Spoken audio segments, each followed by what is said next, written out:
আমি বারবারই যেহেতু আজকে আমাদের আলোচনা বিষয় তরুণদেরকে নিয়ে, আমার প্রধান উপদেষ্টা আজকে বললেন যে জয় তরুণদের অনেকেই জয় পাবে। এটা নিয়ে আমার কোনো রিমার্ক শুনতে চাচ্ছে?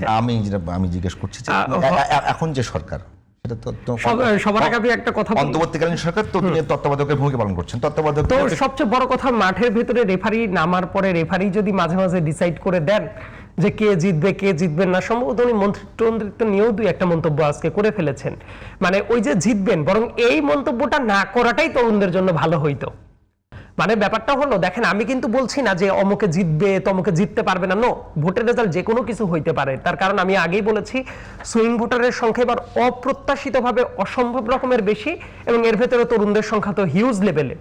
সো অনেকে যেটা এক্সপেক্ট করছে যে এরাই জিতবে, এমনও হইতে পারে যে সেটা দিন শেষে জেতার ল্যান্ডমার্ক নাও পেতে পারে। অনেকেই মনে করছে এরা জিতবে না, অন্যরা জিতেও যেতে পারে।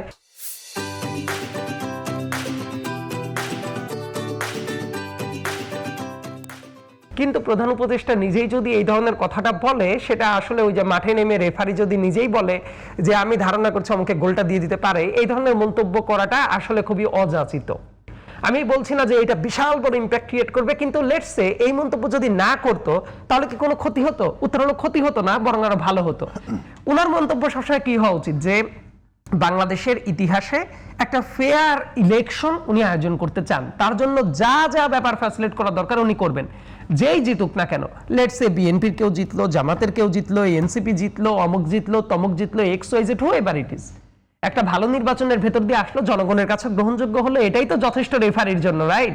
রেফারির জন্য তার মাঠে নেমে এটা বলে দেওয়ার দরকার নাই যে আর্জেন্টিনা আজকে একটা গোল দিবে, বা ঠিক আছে অমুকে গোল দিলে মন্ত্রীও হয়ে যাইতে পারে। এই মন্তব্য যখন রেফারি করবে তখন একটু ব্যাপারটা যেন কেমন কেমন লাগে। এই কেমন কেমন না হওয়াটাই ভালো ছিল, যেহেতু প্রফেসর ডক্টর মোহাম্মদ ইউনূস নিজেই বলেছিলেন যে উনি এমন অভূতপূর্ব ভালো ইলেকশন করতে চান। এটা তো উনি বারবার করে বলেছেন যে সরকারের সেরা ইলেকশন উনি উপহার দিতে চান। সো সেই সেরা ইলেকশন করতে গিয়ে যদি এই টাইপ মন্তব্য আসে, সেই মন্তব্যটা আসলে খুব একটা ভালো দেখায় না। তরুণ বলতেই কিন্তু আমিও, আমার মাথার মধ্যে যেটা এসছে, নিশ্চয়ই আপনার মাথার মধ্যে এসে যে তরুণদের জায়গাটাতে বিএনপি অনেকটা ব্যাকফুটে, এটার কারণটা কি? আচ্ছা, এই জায়গায় যেহেতু এখন পর্যন্ত কোনো জাতীয় নির্বাচনটা হয় নাই অনেকগুলা বছর, কিন্তু মনোজাগতিক জায়গাটা অবধারণ তৈরি হয় না, আমাদের অবধারণটা কেন তৈরি হলো? সেই জায়গাটা আসলে ব্যাপারটা কি এখন পর্যন্ত আমি বলছি দিস ইজ আনটেস্টেড। এইটা হয়তোবা 12 তারিখে টেস্টেড হয়ে যাবে, রাইট? সো তার আগ পর্যন্ত অ্যাকসেপ্টেন্স আছে কি নাই এটা কিন্তু কনক্রিটলি আমরা বলতে পারি না। এখন লেটস সে ধরেন যে কেউ একজন বিএনপি করে, তার কাছে আপনি জিজ্ঞেস করলেন যে জামাতের বা এনসিপির অ্যাকসেপ্টেন্সটা কি, দেখবেন যে অধিকাংশ ক্ষেত্রে যে উত্তরটা আসবে আরে তাদের এইখানে কোনো অ্যাকসেপ্টেন্সই নাই। লেটস সে কেউ একজন এনসিপি করে বা কেউ একজন জামাত করে, তার কাছে জিজ্ঞেস করবেন যে আরে এই জায়গায় বিএনপির অ্যাকসেপ্টেন্সটা কেমন, দেখবেন যে উত্তরটা হবে যে একদমই না। মানে আপনি যে প্রশ্নটা করলেন সেই প্রশ্নটা দেওয়ার মতো আসলে প্র্যাকটিক্যাল কোনো গ্রাউন্ড বা ডেটা তো আমাদের হাতে এই মুহূর্তে নাই, রাইট? আমি ওইটাই বলার চেষ্টা করছি, এখন আমরা যেটাই বলবো সেটাই কিন্তু অনুমান প্রসূত। এবং তরুণদের ক্ষেত্রে কাজ করার ক্ষেত্রে তবে আরেকটা ব্যাপার মনে রাখাটা ভালো, বাংলাদেশের ভোটিং যে ট্রেন্ড এটা কিন্তু আসন ভিত্তিক।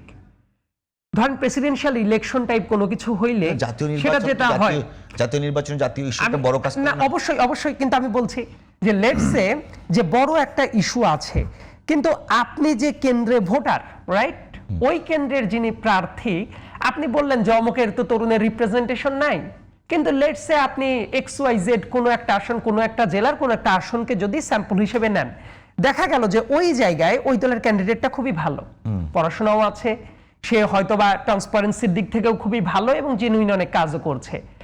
এখন যদি আপনি কেন্দ্রীয়ভাবে চিন্তা করেন যে ওরা কি এটাকে আকর্ষণ করতে পারছে কি পারছে না, কিন্তু দেখা যাবে ওই ব্যক্তি কিন্তু ওই আসনে জয়টা নিয়ে বের হয়ে চলে আসতে পারে, রাইট? আবার অনেক জায়গায় আপনি ধরছেন যে একটা দল মানেই তরুণ, একটা দল মানেই বৃদ্ধ, ব্যাপারটা তো এইরকম না। একটা দলের অনেকগুলা পজিশন থাকে, রাইট? সো এই পজিশনগুলো দিয়েও কিন্তু কাজ হইতে পারে। লেটস আপনি কি বলতে পারেন যে এনসিপি মানেই হলো তরুণদের দল? বর্তমানে যেহেতু একটা জোট হয়ে গেছে, আমি তো এটাও দেখি যে ছেলে থেকে বুড়ো সবাই আছে, রাইট? যদিও ছাত্র সংসদ যে নির্বাচনগুলো হলো সেটা কি একটা মানে নির্বাচন না ধরে একটা জরিপ হিসেবে ধরতে পারি? ছাত্র সংসদ নির্বাচনটাকে কেউ যদি মানে দম্ভভাবে বলে যে এটাকে আমরা পাত্তাই দেই না, আমি সেই মতের মানুষ না। এটাকে পাত্তা দেওয়া উচিত।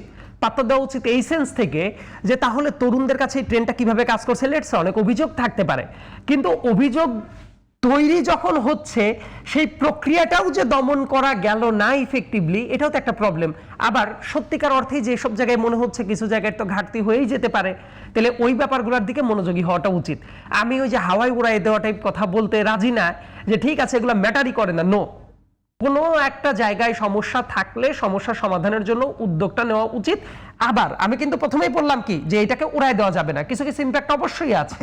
না, এট দ্য সেম টাইম আমি দেখতে চাই জরিপ হিসেবে এট দ্য সেম টাইম না, এই জরিপের ক্ষেত্রটা কি, আপনি একটা জরিপের কথা যদি বলেন যে বাংলাদেশে, আমি একটা সুস্পষ্ট উদাহরণ দিই আপনার কাছে আরো সুবিধা হয়ে যাবে। 2001 সালের ইলেকশনে বিএনপি এবং আওয়ামী লীগের ওভারঅল ভোটের পার্সেন্টেজের গ্যাপ কত ছিল?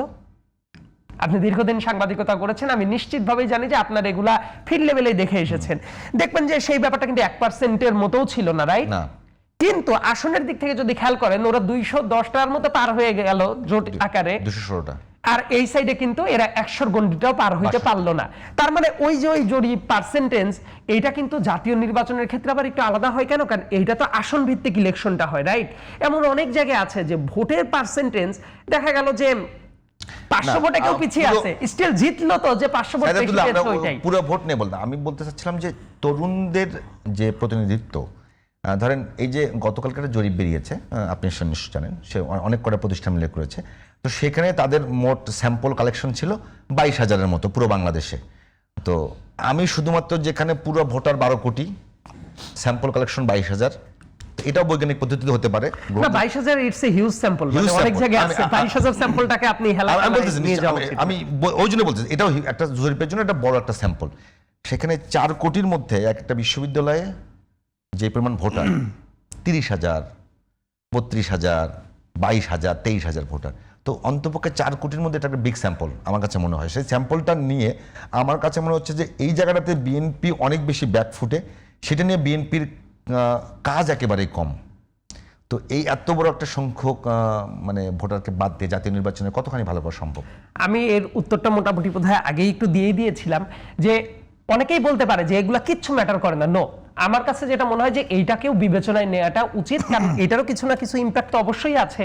যেহেতু প্রত্যেকটা জায়গাতে রেজাল্টটা এরকম হইলো, সো আলাদাভাবে একটু বিবেচনায় রাখার দরকার আছে প্রথমত। 2 নাম্বার কথাটা হইল জাতীয় নির্বাচনের সেটআপটা আর এই নির্বাচনের সেটআপটা একেবারেই আলাদা। এই জন্যই তো বললাম যে 1% ভোটের ব্যবধানও থাকে না যে ইলেকশনে, সেই জায়গাতেও কিন্তু আসনের ব্যবধান 100-র বেশি আসনের ব্যবধান হয়ে যাইতে পারে। এমনকি প্রত্যেকটা জায়গায় ইন্ডিভিজুয়াল কোন ব্যক্তিটা প্রার্থী হচ্ছে, ধরেন আমরা একটা জরিপ চালাইলাম, রাইট, যে ধানের শীষ ওই সাইডে হইল শাপলাকলি, এবং শাপলাকলির সাথে তো ধরেন যে বেসিক্যালি দাঁড়িপাল্লা একসাথেই আছে। কিন্তু আপনি যদি ন্যাশনালি এই জরিপটা চালান, এক ধরনের রিডিং পাওয়া যাইতে পারে। আপনি যদি 5টা আলাদা আলাদা আসনে জরিপ চালান, তাহলে কিন্তু দেখা যাবে এই ইন্ডিভিজুয়াল আসনে বিএনপির প্রার্থীকে, জামাত বা এনসিপি জোটের প্রার্থীটাকে, এই প্রার্থীর জন্য কিন্তু ওই আসনটা ডিপেন্ড করবে। এটা কিন্তু শুধুমাত্র একটা প্রতীক দিয়ে সারা দেশের জরিপটা মানে ইউনিফর্ম আকারে করলে সেই রেজাল্টটা নাও পাওয়া যেতে পারে।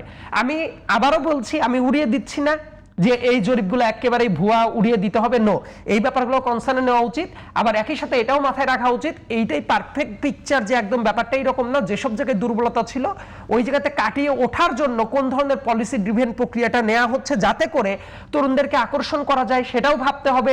কোনো মিথ্যা আশ্বাস না, সত্যি আশ্বাসই দেওয়া হচ্ছে কিনা সেটা ভোটারদের কাছে যাতে ভিজিবলি প্রুফ থাকে, সেই ব্যাপারটাও মাথায় রাখতে হবে। আবার একই সাথে ভোটের জন্য শুধু তরুণ ভোটার না, তরুণ, মধ্যবয়সী এবং যারা একেবারেই বৃদ্ধ লেভেলের যারা আছেন, প্রত্যেকটা ট্রেন্ড সেট করে প্রত্যেকটা আলাদা আলাদা পেশাজীবীদের ভেতরে কি অবস্থা, গৃহিণীদের ভেতর কি অবস্থা, কর্মজীবী নারীদের ভেতরে কি অবস্থা, এই সেটআপটা নিয়েও আশা করা যায় যে কাজ করার চেষ্টাটা করা হচ্ছে এবং কাজটা আরো করা উচিত। তার কারণটা হইল কি যে এখনো অনেক ভোটার আছে যারা আসলে আনডিসাইডেড, যে তারা কোন দিকে যাবে তারা এখনো জানে না। মূলত এই অংশটাকে টার্গেট করাটা খুবই গুরুত্বপূর্ণ। আমি